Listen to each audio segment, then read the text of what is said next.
One of my favourite tools in Illustrator has to be the eraser tool.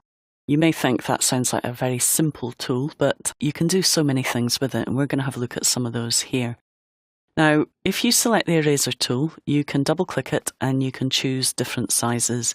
You can add pressure sensitivity to it if you want to, or you can keep it fixed. And there are all sorts of settings in here that you can use to adjust the brush. But we're going to keep it on a pretty standard round brush. And what I want to do is show you that if I click and drag across artwork, I basically delete areas from the artwork.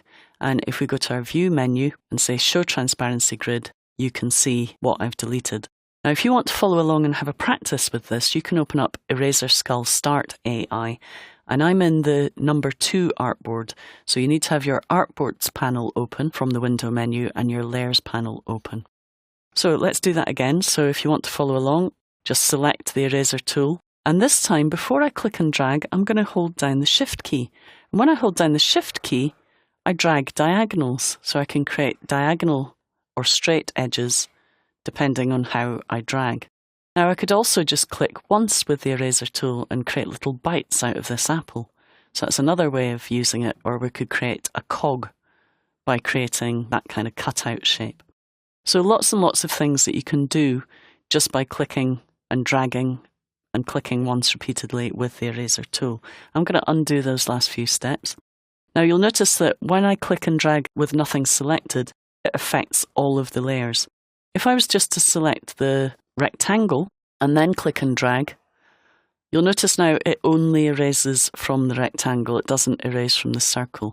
So it will work on selected objects, or if you have nothing selected, so let's deselect, it will work on everything. So let's leave our practice artboard and go to our skull, and we'll come back to the practice artboard a bit later. So how can we use it on this? Well, we have our knife layer selected, which has the skull on it. If I toggle that on and off, there's my skull. I've got this picture of a skull next to it to use as reference. And what I want to do is make it look more skull-like. Now, at the moment, if I use it, it's going to erase everything. I don't really want that to happen. So what I'm going to do is hold down a modifier, which is the Command key on Mac or Control key on Windows, and select just the jaw.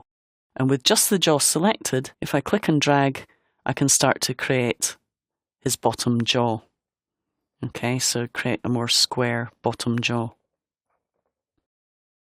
Okay, now I can use a round brush. If I wanted to, I could use a squarer brush by going into the brush settings and just adjusting it and choosing something a little less round. So if I want to, create gaps for his teeth, for example, instead of building the teeth, what I can do is click to create little gaps between his teeth. And we can create one that's broken there. So there's a broken tooth. Now, let's go back to a round brush. So all the way up to round. And I can use the left and right square bracket keys to make my brush bigger or smaller. So I'm going to choose quite a big brush and just cut a little section out here. It's quite good to use the eraser tool with quite big brushes, because then you can get nice curved shapes. You notice there, if my brush is too small, I'm getting lots of ridges.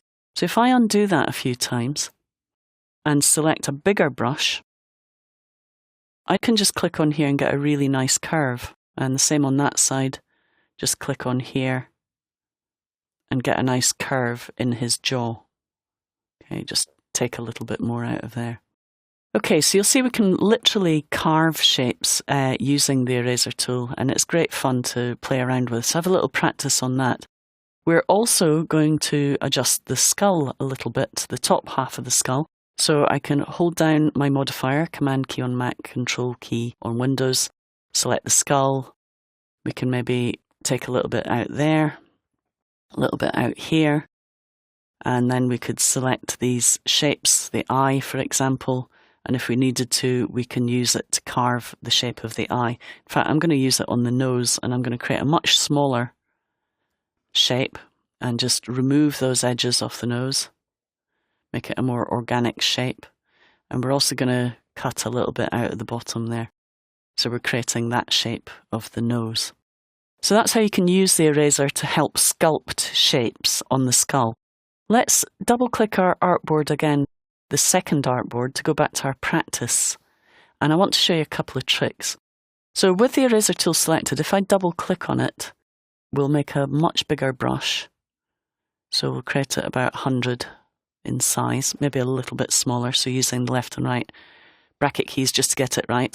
If I want to create, say, a roll of film and a strip of film, what I can do over here is just click to create circles, round in a circle, and cut them out of my main shape. Now, obviously this isn't exactly accurate, but if I'm creating a kind of rough cartoon, it would be accurate enough for that.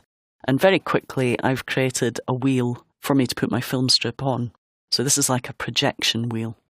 And if I want to create a strip of film, I can also do that. So I'm going to this time double click the eraser tool and create a completely flat brush. I'm going to make it a little bit bigger and click OK. Move it over here and you can see the width of the brush there. Now, when I'm working with a pen, I get a lot of pressure sensitivity and it also picks up angles really easily. So if I hold down Shift and click and draw an angle, I can create these lovely kind of chevron shapes, which is a nice thing to do. But I actually want to click down and do a vertical. And sometimes with the pen, it's too accurate. It picks up too many slight changes in direction and creates an angled brush. So if I want to create a completely vertical or horizontal brush, I'm better to use the mouse. So I've switched to the mouse, hold down Shift and click and drag down. And what we're doing is creating the main frames of the film strip. Now I haven't placed it directly in the middle. So if I want to adjust it, I can double click on that and enter isolation mode. And that allows me to select the shape and just nudge it into position a little bit. I can also duplicate it. So if I hold down the Alt key, I can click and drag that shape down. And I create another hole. So I'm duplicating my eraser tool. Now you'll notice when I drag it down here, I start to get oddities happening, and we'll talk a little bit about that later.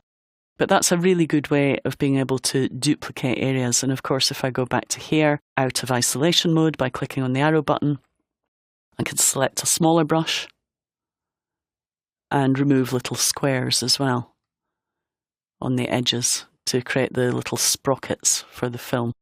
And again, if I go into isolation mode, instead of creating multiple ones, I can just duplicate that one.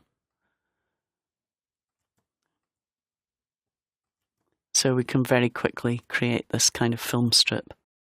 So have a think about how you can use the eraser tool in non-standard ways to create repeating shapes and patterns.